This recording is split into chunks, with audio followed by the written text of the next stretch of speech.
In this lesson, I'm going to explain how to export a project to H.264. Now, H.264, sometimes called MPEG-4 Part 10 or AVC, Advanced Video Coding, is a common compression scheme. It's one of the standards for Blu-ray discs. It's used for HD television broadcasting and also for internet streaming services like Vimeo and YouTube. It is very commonly used. When you export to H.264, you create MP4 files. So to follow along, go to Working Files and open up Photoshop PSD files and open up 0802 Export H264.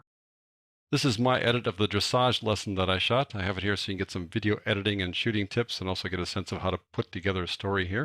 I'm going to go to the beginning here. I start off with a standard establishing shot, a sign that says where we are. I go from wide to tight like that. And then I kind of give you a lay of the land here, show some horses. This is a matched action shot where they're kind of nuzzling together. Then there's a tighter version of that matched action shot. Then we go to this other exterior shot, and here I slowed it down. And to slow it down, I needed to add some audio because when you slow it down, you lose the audio. So I took the original audio and put it down here. And I did that on purpose so you could hear the instructor here because I want to be able to go from this exterior shot to then go to the instructor. So this is kind of a transition. You let people know you're going to do something by playing the audio here like this. Perfect job. There. And that way people aren't going to be surprised when you see an instructor. I use this shot here to have it be another establishing shot to say this is an instructor and there is the rider in this lesson. So you can see them both at the same time. We go on to this next shot where we go from the instructor to the rider. And I had the rider go off the frame here so that'd be easier to edit to the next shot like that. So it wouldn't be a jump cut as I call it. From here I go back to the instructor, different angle, a little bit wide off to the side like that. Go back to the rider again. Again, disable variety. This is a tight shot of the rider. Go back to the instructor, same angle, but a tighter shot. Go back to the rider again. And then back to the instructor from in front. Again, 4 different shots of the instructor, just have a little variety, and different shots of the rider. And then here we go. And this last shot kind of wraps things up. I wanted to have a beginning, middle, and end. So the beginning was the establishing shot. The middle was, here we are doing a lesson. This one kind of wraps things up by the audio that you hear here. Quietly think about that walk when you're ready.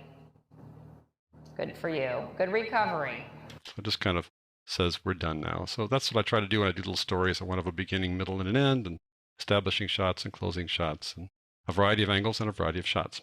All right, now I want people to see this project, and for them to see it, I need to export it. So I go up to File, Export. I choose Render Video to open up the Render Video dialog box.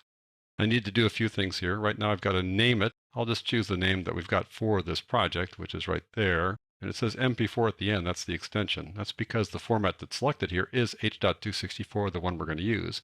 But if I happen to have a different one there, I could have DPX there, for example. It would say DPX after it. Or if I had QuickTime, it would say MOV. But we'll go back to H.264 there. I want to select the folder where I'm going to store this. So I can choose that, and I'm going to go to the My Photoshop Exercise Files folder on my desktop and click OK there. Now I'm going to choose the Adobe Media Encoder. I'm not going to choose the image sequence. And there's the format, H.264. Now there are lots of presets when you work with H.264, many more than you'll find with QuickTime. Let's just show you that preset list there, tons of them here. Presets for Android, for iPads, for Apple phones, for HD, various kinds of formats, NTSC, which is not HD, PAL for Europe, Vimeo, YouTube. The thing is, if you are going to upload this to YouTube or something like that, you really want the highest quality you can have. Then YouTube will create sort of lower quality versions so people can choose depending on the speed of their connection. So usually I aim high. So in this case, it would be HD 1080p 2997, which is the original footage. Or I could just choose high quality. That would be the same thing. But I'm going to be very specific here and choose that one. The size is the resolution. And 1920 by 1080 is full HD. There are some various other sizes here that you can choose in terms of presets, including the same one there, HD TV 1080p. But I'm going to take the document size. Kind of odd that it's called document size when you're working with video, but nevertheless, the original size of the video was 1920 by 1080, so we're going to stick with that. The frame rate is 2997. That too is the original frame rate for the video, but I could cut this down to something like 10 or 15, which means the playback would be a little choppy, but the file sizes would be quite a bit smaller. But I'm going to go with the default 2997 here. The field order is grayed out here because I chose 1080p, which is progressive. If I chose 1080i, we'd have a couple of options here. The aspect is the aspect ratio for the pixels. We have 1 here because HD uses square pixels right down there. And it's not likely you need to worry about the aspect because you'd set that up here when you choose the preset. Nevertheless, we've got 1 here, which is what we want to have. Color manage on by default, which is fine. Now the range is all the frames or some subset of the frames. I want to export the entire project, so I just choose all frames there. Down here, you've got an option for 3D quality, not for the alpha channel, because that's available only for MOV files, only for QuickTime. And 3D quality we're not concerned about here. So we just click Render. There you go. Now this will convert this project into a video file. I'll let it do that. I'll pause the video while it does that, and then we'll come back and take a look at it.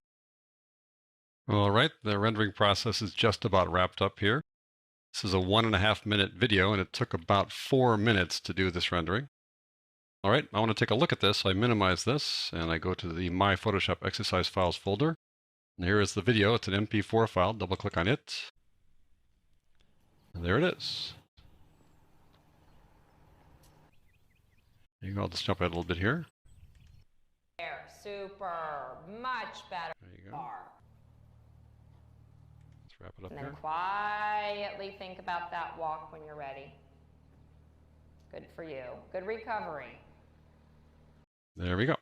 And that's how you export projects to the H.264 format.